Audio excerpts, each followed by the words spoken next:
On a spring morning so calm it felt like the world was holding its breath, Sarah Miller stood barefoot on the porch of her colonial-style home, one hand cradling her 7-month pregnant belly, the other clutching a mug of decaf coffee. The cul-de-sac was alive with the soft hum of suburbia, birds chirping in the oaks, sunlight glinting off parked cars, and the distant hiss of a sprinkler. Across the street, 2 kids scribbled neon dinosaurs on the sidewalk with chalk. Sarah smiled. Her son would soon join that world. Inside, her husband, Jack Miller, a former Marine, clattered plates, the smell of bacon wafting through the open door. Everything was familiar, safe, until it wasn't. A low growl broke the stillness. A black SUV, windows tinted darker than legal, prowled into the street, its unmarked body gleaming like a predator. No plates on the front, just a mirrored back window reflecting the morning sun. Sarah's smile faded. The vehicle stopped dead in front of her driveway, engine idling too long, unnatural. Both front doors swung open. 2 men stepped out, dressed in tactical vests over black shirts, cheap aviators, and heavy boots that thudded with intent. One held a clipboard, the other had a walkie clipped to his chest. Their vests bore frayed patches reading HOA enforcement. Sarah's eyes narrowed. Her neighborhood had no HOA. She knew every fence line, every dog's name. The shorter man, stocky with a shaved head and a twitching jaw, marched toward the porch. The taller one lingered by the SUV, tapping his phone. "Ma'am," the short one barked, "your property's in violation of HOA Landscaping Code 37A. Sarah blinked. "Who are you?" "We don't have an HOA. This street opted out years ago." Her grip tightened on the mug.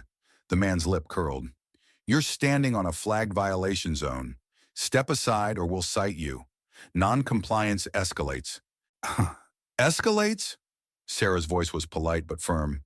"For what? We planted roses." He stepped onto the porch uninvited. "That mulch bed violates visual cohesion. Clause 19.3. Your hedges are overgrown." Her heart raced. Not just fear, but a fierce protectiveness swelling inside her. "Leave," she said, voice low. "You're trespassing. I'm pregnant. My husband's inside. I'm asking you once." He moved fast, too fast, shoving past the screen door, his hand slamming her shoulder. Sarah stumbled, her foot catching the doormat. She tumbled down the stone steps, mug shattering, her body hitting the brick pavers with a sickening thud.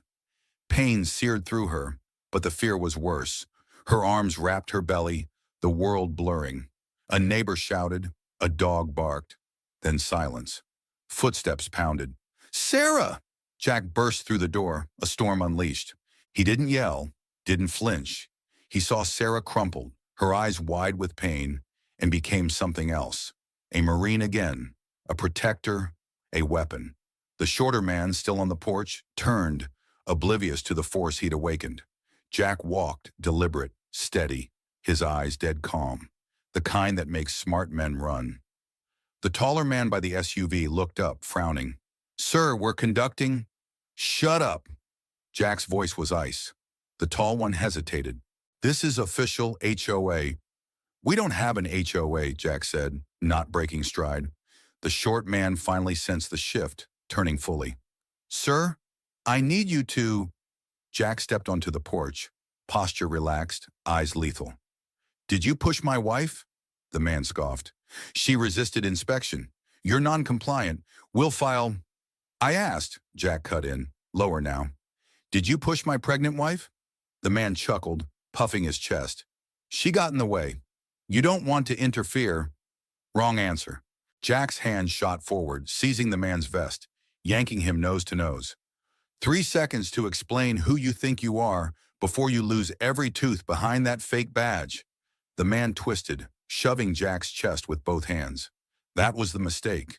Jack's body moved like a coiled spring, left foot planted, right elbow cocked. In a blur, he drove a brutal strike into the man's jaw. The crack echoed like a gunshot. The man dropped, legs folding, eyes rolling back, hitting the pavement like a broken doll. Gasps erupted.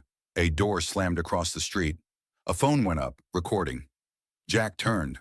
The taller man stood frozen, phone in one hand, walkie in the other, calculating, run, fight, or bluff. Don't be stupid, Jack said, advancing. The man raised the walkie. Back up. Code. Jack closed the gap in 3 strides, ducked a panicked swing, and twisted the man's arm behind his back. A yelp. The phone clattered. Jack pivoted, using the man's momentum, and hurled him over the garden path into the decorative fountain. Water exploded, the cherub statue toppling, the man flailing like a soaked cat. He scrambled up, sputtering, but Jack loomed above. You trespassed. You impersonated authority. You touched my wife. The man froze. Jack stepped closer. I should throw you back in. Sarah watched from the ground, an elderly neighbor, Mrs. Carter, kneeling beside her. You okay, honey? Sarah nodded shakily. The baby's moving. I think I'm okay. Mrs. Carter's face hardened. Not anymore, they won't. Neighbors gathered, Mr. Singh with his leaf blower, teens filming, a dog barking. One kid whispered, that punch was insane. Another, he's a ninja. Jack ignored them, dropping beside Sarah, brushing hair from her face. You okay? His voice broke for the first time. I think so, she whispered. He helped her sit, checking her scrapes, her bruises. The baby kicked. She sobbed in relief. Sirens wailed. A police cruiser screeched in, then another, an ambulance trailing. Officer Brooks, a local veteran cop, stepped out, recognizing Jack and Sarah. He glanced at the unconscious man, the soaked one in the fountain, and muttered, Hell! Raising his voice. Everyone, stay put! Mrs. Carter waved.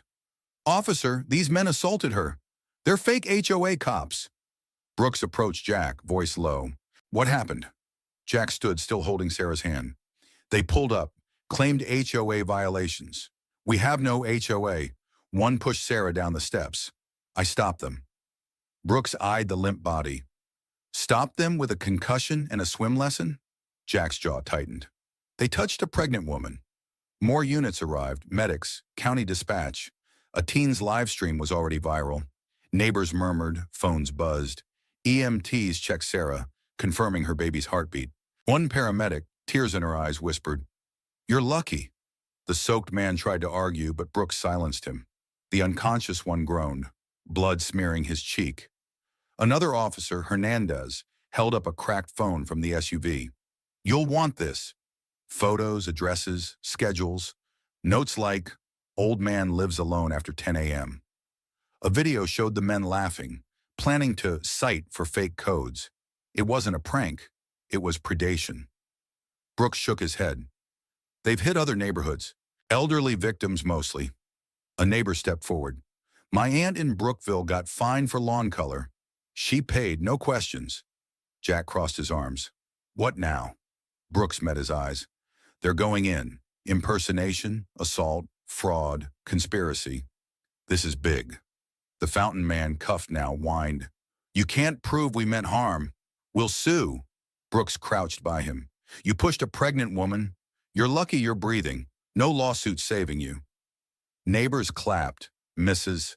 Carter first, then others. Not for violence, but for justice. Sarah smiled faintly. Jack didn't react. He wasn't there for applause. Brooks warned him, This'll blow up. That footage is everywhere. You're the suburban hero now. Jack shrugged. Didn't do it for views. Brooks grinned. That's why it matters. By Sunday, the story was a wildfire. Doorbell footage spread online, titled, Fake HOA Cops Learn Not to Touch a Marine's Wife. The punch, the splash, millions watched. Comments flooded. He's a hero. Was it legal? I'd have done worse. Some cried fake. Others shared personal stories. My grandma paid scammers like these. Jack and Sarah's quiet life vanished. News vans camped outside. They declined interviews, but Jack issued one statement. We protected our family. If you think we're wrong, ask why strangers thought they could touch a pregnant woman on her porch. The investigation exploded. The suspects, Carl Tatum and Ryan Holt, were pawns for Victor Crane, a disgraced ex-HOA contractor turned extortionist. Over 30 victims, mostly elderly women, were identified across 3 counties. Crane was arrested at a fake compliance retreat, his charges piling up: racketeering, fraud, assault. The courtroom was electric. Judge Laura Pierce, known for hating deceit, sentenced Tatum to 6 years, Holt to 18 months with community service. She praised Sarah. "You didn't break. Because of you, others are safe." Laughter erupted when she quipped, "Sometimes justice is an elbow to the jaw." The case sparked the Miller Act, mandating verified IDs for enforcement agents. Neighborhoods posted "No Fake Cops" signs. Sarah gave birth to a boy, Valor, strong and loud. Jack fixed the fountain, leaving its crack and adding a plaque. "Here fell the fake, may truth always rise." Notes from strangers piled up, one from a veteran's mother. "You reminded me of my son. He's gone, but you gave me hope." The viral noise faded, but the change didn't. Sarah wrote for Valor, her journal titled "For Valor." "You were born from a fight, but you'll live for a promise." One frosty morning, holding Valor, she asked Jack, "Remember the silence after the splash?" He nodded. "The world held its breath." She smiled. "That's when I knew we'd won." Valor's tiny fist curled.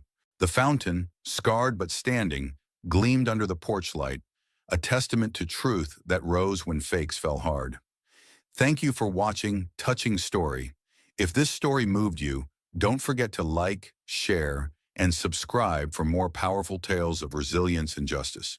See you in the next one.